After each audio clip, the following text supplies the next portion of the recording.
It's Vancouver's podcast on the Canada's Podcast Network. Hi, this is Angela Barnard coming to you from Canada's Podcast here on location at the Vancouver Island Economic Summit. I'm super excited to introduce Bill Collins from Cascadia Seaweed. That's right. Yeah, so Yep. Welcome. Thanks very much. Yeah. Happy to be here. Well, tell me a little bit about your entrepreneurial journey. What's your role, first of all, with Cascadia? Yeah, so I'm a founder of Cascadia, Okay. and right now I serve as chairman of the board. Okay. And it's an idea that grew from previous summits. When we were here 4 years ago, we thought we would want to do something bold and aggressive for Vancouver Island. And we stated categorically at the time we wanted to put Vancouver Island on the map of the globe in terms of the place to do business. Nice. And really, this is one of those projects? Exactly. Okay. So over the course of a few years, meeting once a quarter up here in beautiful Nanaimo, we basically approached the federal government and said, you know what? You have a program, it's called Foreign Trade Zone, Okay. and we want to be a part of that. In the course of working through that application process, we also discovered another program which is called Investment Canada Community Initiatives, ICCI. ICCI, Investment Canada Community Initiatives. Correct. Okay. They fund local organizations such as VIEA to develop business platforms with which you can attract foreign direct investment. The idea is to create great ideas and have the folks in Asia or Europe or South America to take advantage of our free trade agreements and work together to build capacity and build business using foreign direct investment money. Wow. So as a result of that, I was tasked with developing business cases for Vancouver Island. So this is a great island, has plenty of potential, but to articulate why we have underutilized infrastructure, we have natural resources social license, so we have a really ready and willing workforce. To drive that home, I presented 4 business cases. One in marketable waste wood, one in clean tech, one in aquaculture, and one in cultural tourism. Okay. Of the 30 that we started with, we honed it into that, presented a report, and on the aquaculture side, I ran across a fellow named Dr. Stephen Cross, and in an hour, on the phone with him, I knew there was an opportunity in seaweed. Okay. Interesting. So we presented the report, we looked at it up and down, and I said, you know what? I'm going to take this one. So with the help of my business partner, Mike Williamson, and my business partner, Tony Ethier, both seasoned vets of the marine world, and Dr. Stephen Cross, who we brought in as a founder, we created Cascadia Seaweed, and we're growing to be the largest producer of cultivated seaweed in North America. That's the game plan. Say that again? The largest? The largest producer of cultivated seaweed in North America. Now, when I was in at the summit yesterday, I was in a session that talked about seaweed becoming, bit of a lifesaver, really, literally, of the planet and carbon and the highest and best use being people food. Correct. So, what's your market? Who do you plan on serving? So one of the first things we discovered was there is an incredible market. The market for seaweed has been growing 6% globally a year. Demand way outstrips supply. So 2 good places to start if you're going to be an entrepreneur. So you have a ready market. What we also discovered was the Asian market delivers most of the seaweed to the world. Okay. Yet in British Columbia, there are more than 630 species of seaweed naturally growing. Wow. So we have beautiful, pristine waters. In Asia, places like South Korea, if you go on Google Maps, the satellite view of South Korea, you will see the whole ocean coastline matted with seaweed farms. There are no more room to grow seaweed in Korea. Wow. Now that's not what we're planning for here. We don't need very much space. This is not a Korean model here. Right. This is a North American and a Vancouver Island model, which fits with the lifestyle of what people expect on the coast here.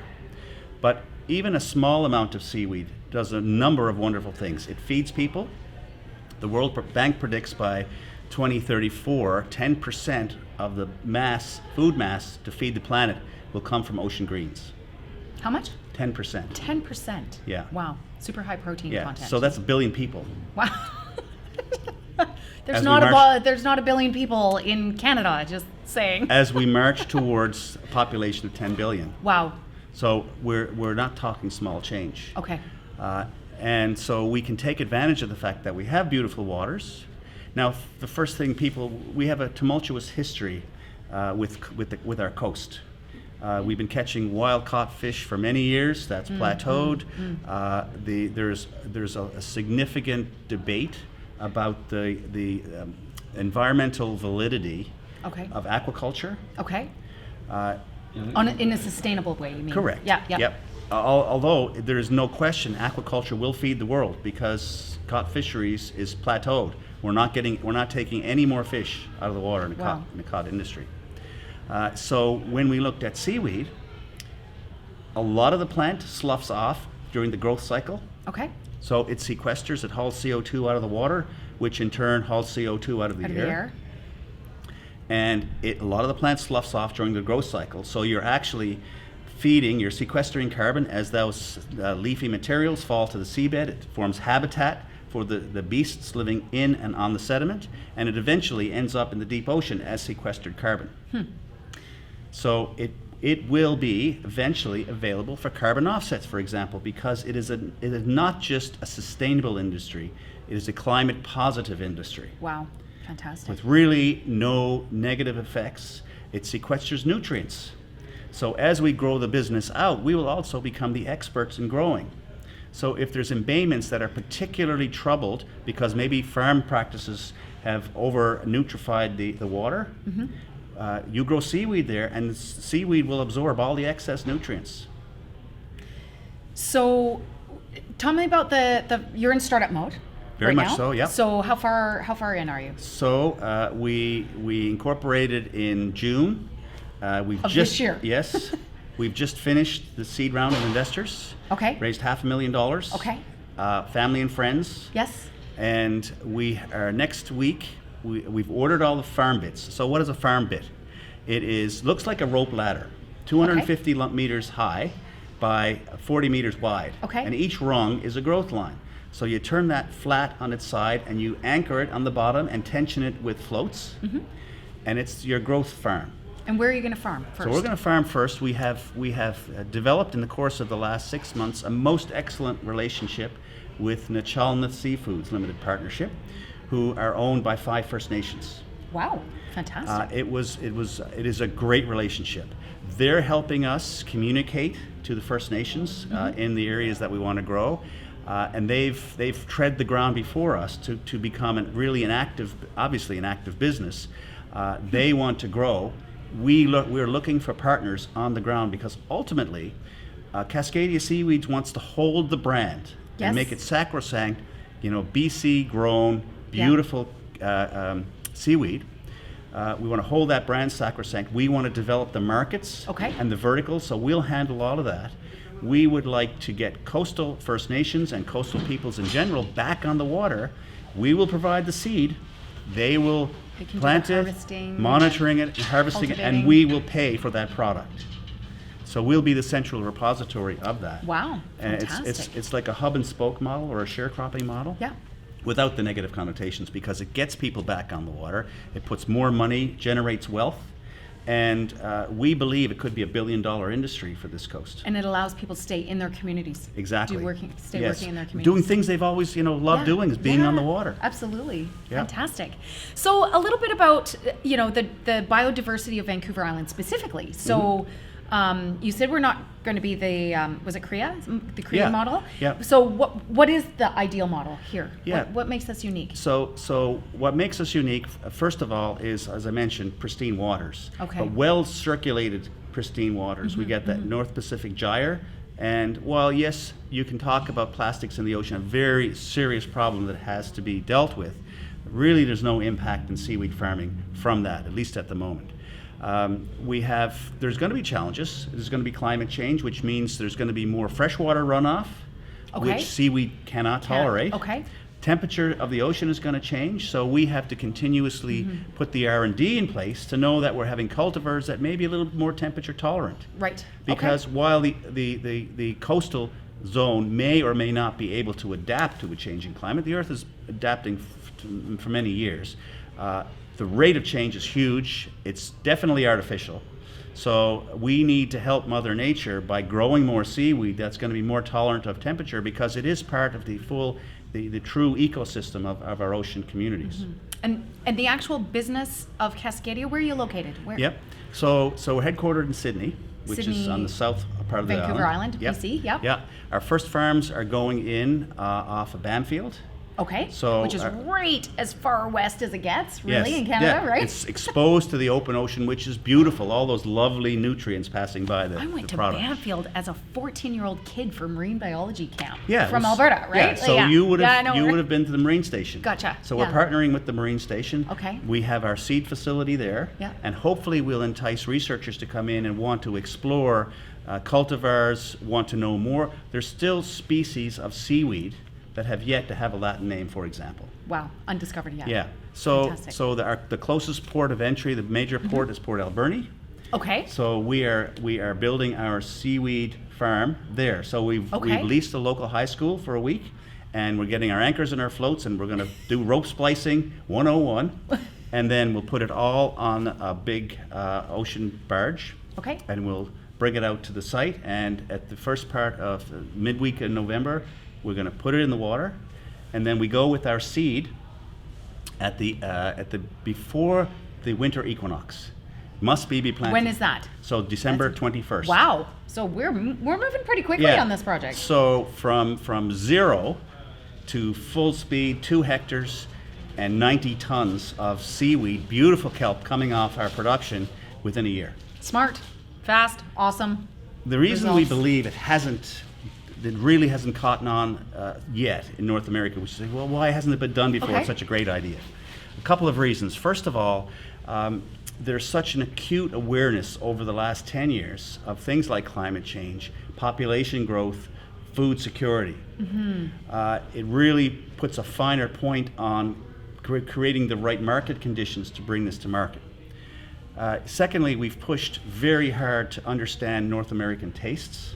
Okay. And we believe it will be a change in taste. Right now, seaweed comes from Asia, and it's usually flavored with sesame oil or some other typical taste that's been evolved over years to the taste of Southeast Asia, for example. It may have to be in North America. We may have to change the taste so that it's well suited to a North American palate.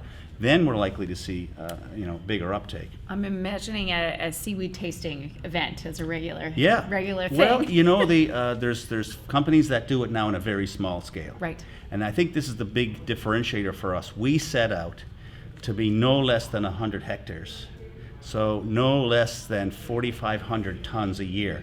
That was the starting point for our 3-year rollout. Okay. Now we're thinking we need 1,000 hectares. Wow. Yeah. Because we've been approached by verticals from bioplastics to cosmetics. Right. So getting into those secondary uses as opposed to food primary. Yeah. Yeah. The highest value and the greatest thing that we can do to feed people is to grow food, and that's our prime directive. Right. Okay. Well, and we've talked a little bit about the business. We've talked about the island. Give me a bit more insight onto Bill yourself. I actually detect a little bit of an accent. Born and raised in Newfoundland. I felt it. Right near Bay Bulls or St. John's? Not too far. Or, St. John's, there yeah. you Born go. and raised St. John's, yeah. Spent time in Newfoundland when I was kindergarten, grade 1. Yeah. The Easterners, right? I love Coast it. to coast. Yeah. Love it. Always promote. Yeah. And but what keeps you? How do you get inspired? What do you do for recreation?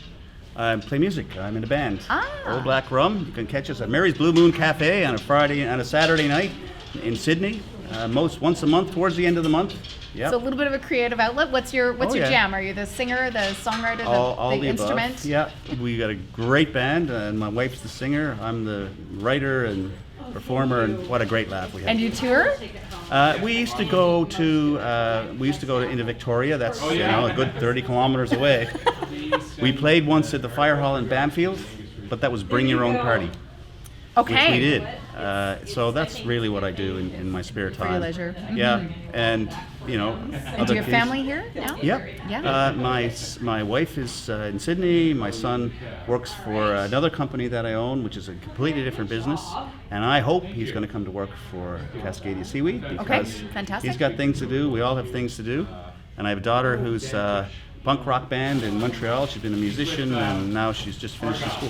Fantastic. Well, and I noticed you have your VIA badge on, right? It's all about the company you keep here, and of course on Vancouver Island. We're pretty tight. We're kind of the huggy type relationship builders here. One of your roles, of course, is with VIA, right? You've been spearheading this foreign trade zone project. Yep.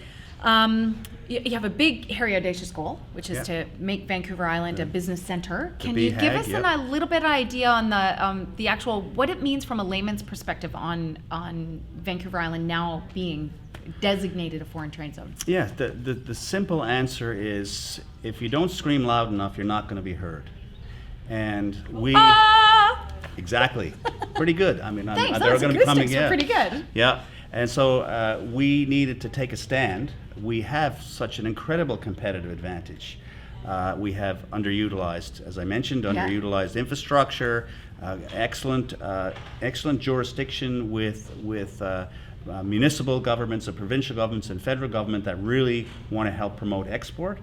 As I mentioned, we have the pristine waters, but more importantly, we have a will to do more.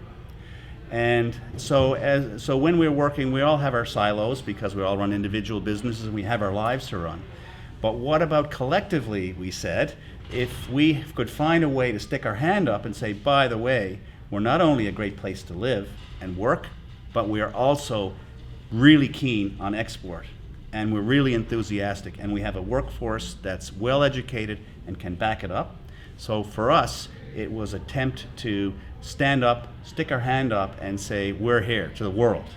When you go to places like Shanghai or Beijing or Taipei, those folks understand FTZ. There are free trade zones. Singapore is in itself a free trade zone. The city of Singapore, right? Yes. So I remember selling sonar equipment in there, and I would carry my black box on a plane, and I'd go in through customs, and I would just carry it in. Nobody said a word, right? It was this wonderful flow of information. And I thought originally, if we could do that on Vancouver Island, it would be great, but the jurisdictional issues far outweighed the possibility. So as a foreign investor, Yep. What does it mean to me to actually put money into projects like Cascadia or some of the other projects that are pumping out? What are there tax incentives? Are there what are the what can they look for? Well, in general, there is a very strong support from the province in a tax regime. So, for example, you apply to be an eligible BC Corp. Okay. Right? Okay. And so it's a very simple process. We applied as Cascadia Seaweed so that our resident BC taxpayers who invested in Cascadia Seaweed, they would get a 30% break on their BC taxes. Wow. So they put 10 grand in, they would get a check for $3,000 back at the end of the year. Oh, I mean, that speaks for itself, really. Before we even go any further. So. But what, in reality, what that means is on a $500,000 raise, the BC government is kicking in $150,000. Wow. Yeah. Fantastic. And that's the credibility that we need to explain to the foreign investment community. Look, we're here and we're credible and we're backed by our province because they're actually investing tax money. Fantastic. In us.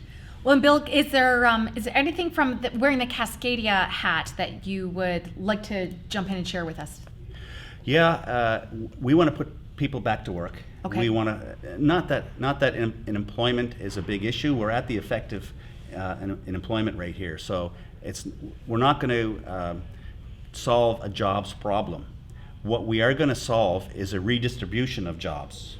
Okay. Right, so that we will put people back to work in the coastal communities, in the places that they grew up and their parents grew up and their grandparents grew up, and those that want to stay and have meaningful employment and want to be on the water and want to be farmers and are interested in doing that, we need you. Awesome. We need you to be there and be entrepreneurial. And how can they connect with you after today? Yeah, www.cascadiaseaweed.com.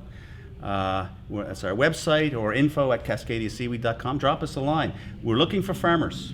Okay, fantastic. Well, there's an opportunity for all of us to follow up on.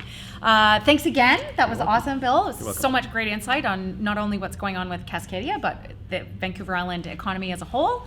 So thanks for joining us. This has been Angela Barnard from Canada's Podcast, where you can listen, discover, and engage. Bye for now.